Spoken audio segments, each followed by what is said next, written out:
नावेद भाई देखिए, सिन्हा साहब ने बहुत कुछ कहा, लेकिन नावेद भाई में कुछ दो तीन चीज़ें ऐसी हैं जो धर्मेंद्र जैन जी ने बोली और जो वास्तव में बयान लगातार चलते दिख रहे थे। आज़ादी के बाद से ही आप देखें कि राजनीति इस कदर हावी हुई कि देश जो है धर्मों के आधार पर बढ़ता चला गया। ऐसी कोशिशें हुई और वो आज तक जारी हैं। राजनीति ऐसी हुई कि देश जो है जातियों में बढ़ता चला गया, वो आज तक है। आखिर ऐसा क्या है कि राजनीति करने के लिए ऐसा माहौल बना दिया जाए कि जहां पर या तो धर्म से लाभ होता दिखे या जाति से लाभ होता दिखे, लेकिन मेरी राजनीति जो है वो दुरुस्त रहे।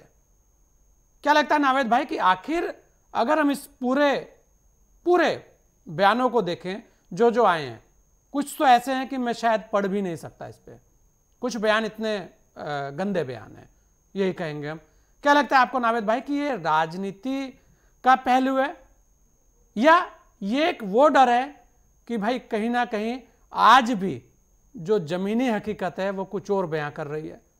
क्योंकि राजनीतिक लोगों को तो जमीनी हकीकत का पता रहता है, भले ही वो सामने कुछ ना कहें। ऐसी बहुत सारी चीजें हैं। और एक और महत्वपूर्ण बात आपसे लूंगा नावेद भाई, इसके बाद पहले आप इस पे जवाब दीजिए जी। महत्वपूर्ण बात यह है कि लोकतांत्रिक व्यवस्था में यह है कि सत्ताधारी दल किस तरीके से सरकार चला रहा है, सरकार की नीतियां क्या है, जनहित में क्या काम कर रहा है, उस पर टीका टिप्पणी और उस पर सवाल उठाए विपक्ष, ये लोकतांत्रिक व्यवस्था है। यानी भारतीय जनता पार्टी केंद्र में तीसरी बार सरकार बना रही है, कई राज्यों में उसकी सरकार है एनडीए की, और विपक्षी दलों को कई कर्तव्य है और यह अधिकार भी है कि वो सरकार की नीतियों को लेकर, जनहित में किए गए कार्यों को लेकर या कार्यों के ढीलेपन को लेकर लगातार भारतीय जनता पार्टी सरकार पर हमले करे, टीका टिप्पणी करे, सवाल उठाए, घेरे। ये विपक्षी दलों का कर्तव्य है। लेकिन संघ से क्या लेना देना? संघ तो सरकार नहीं चला रहा। ये बात बिल्कुल सही है कि भारतीय जनता पार्टी का संघ से सीधा रिश्ता है। संघ से पैदा हुआ ही, उसका नाम ही पहले जनसंघ था।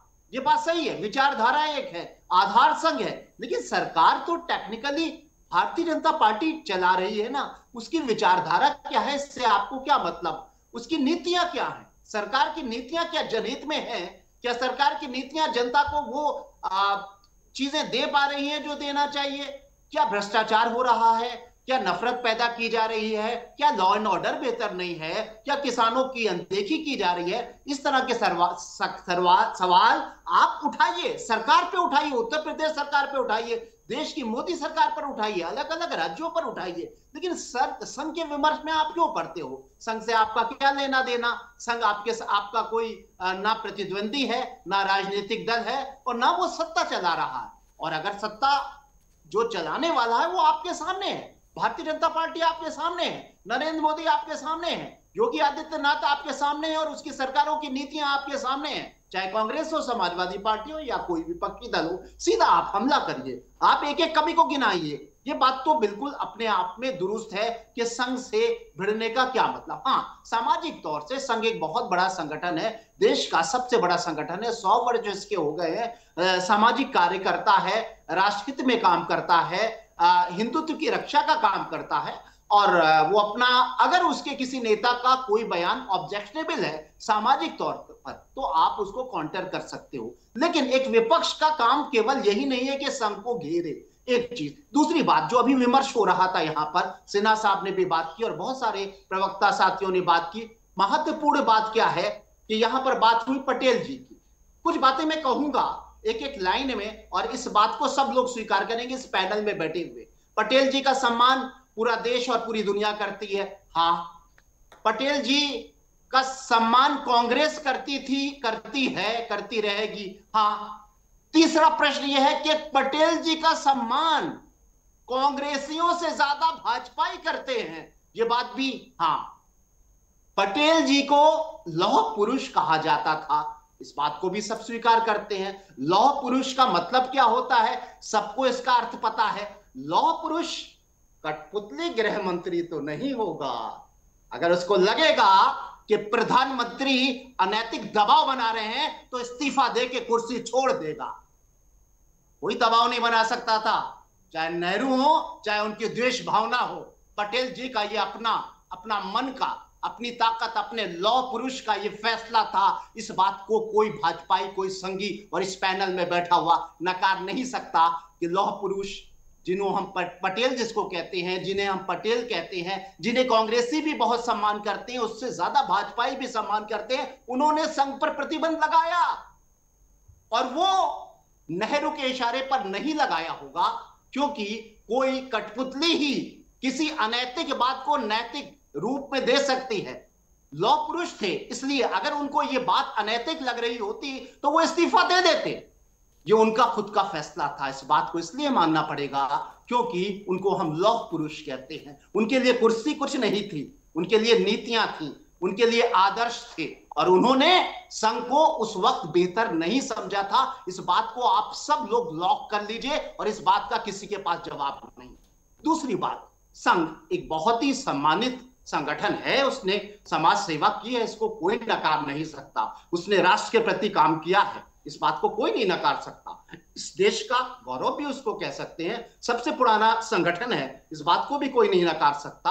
राष्ट्रभक्ति की भावना है उसमें, और उसके जो प्रमुख हैं उनका कोई, मैंने तो आज तक नहीं सुना कि कोई ऐसा बयान हो जो नफरत फैलाने वाला हो। उसके बयान भी कहीं ना कहीं, उनके बयान राष्ट्र को जोड़ने वाले होते हैं, सौहार्द के होते हैं, राष्ट्र प्रेम के होते हैं, हिंदुत्व की रक्षा के होते हैं। इसमें कोई ऑब्जेक्शनेबल बात नहीं। लेकिन एक बात को समझना पड़ेगा, इस वक्त आप संजय जी इस चैनल के एडिटोरियल हेड हैं, संपादक हैं, लंबे समय तक रहे अगर, तो हो सकता है कि बहुत अच्छे काम करें।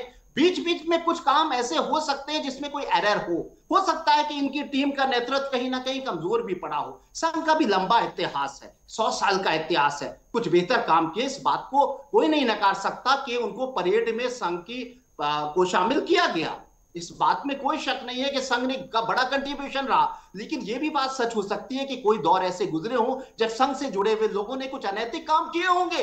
बहुत बड़ा परिवार है, कमियां हो सकती हैं, और शायद वही दौर रहा हो जब पटेल जी ने उसको प्रतिबंधित करने की बात कही हो। आज की तारीख में भी बहुत सारे संघ प्रमुख के बयान आते हैं। नावेद भाई, मैं यहीं आ रहा हूं आपकी बात को, आपकी बात पे आ रहा हूं नावेद भाई, कि वास्तव में नहीं, बिल्कुल लौह पुरुष थे सरदार पटेल, इसमें कोई दो राय नहीं है, इसे कोई नहीं नकार सकता, और ना ही वो किसी की कठपुतली बन सकते हैं, यह भी सबको पता है।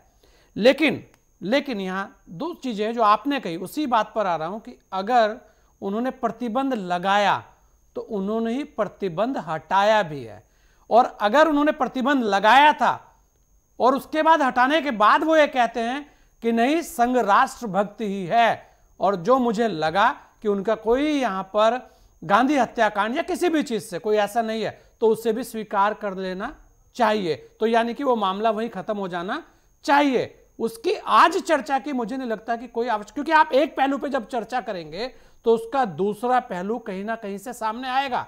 नावेद भाई, हाँ बिल्कुल, ये बात सही है। मैं कहीं नौकरी करता हूँ, बहुत अच्छा काम करता हूँ, मैं आदर्शवादी इंसान हूँ, अपने नौकरी के प्रति ईमानदारी करता हूँ। लेकिन अगर मुझसे कोई गलती हो गई और मुझे 15 दिन के लिए घर पर बैठा दिया गया, उसके बाद में हमारा रिकॉर्ड देखते हुए, ये देखते हुए कि एक हमारा एरर है, हमसे एक भूल हो गई है, हमें फिर से नौकरी में बहाल कर दिया जाता है। हो सकता है संघ से जुड़े हुए कुछ लोगों से कोई इस तरह की बात हुई होगी, जब कहीं ना कहीं सामाजिक, कहीं ना कहीं एक नफरत फैल रही होगी, या कहीं हिंसा का माहौल पैदा हो रहा होगा, या गलत बयानी हो रही होगी, तो उसके बाद, और बाकी पूरा जो स्वरूप है संघ का, उसमें कोई बड़ा एरर नहीं है।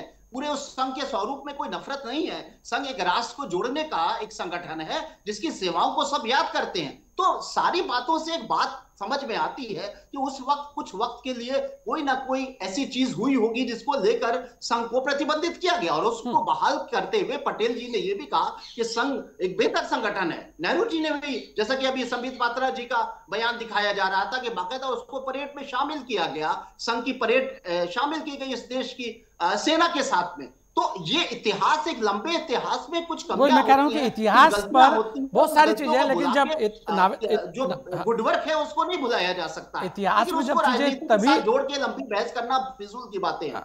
लेकिन राजनीति कैसे हो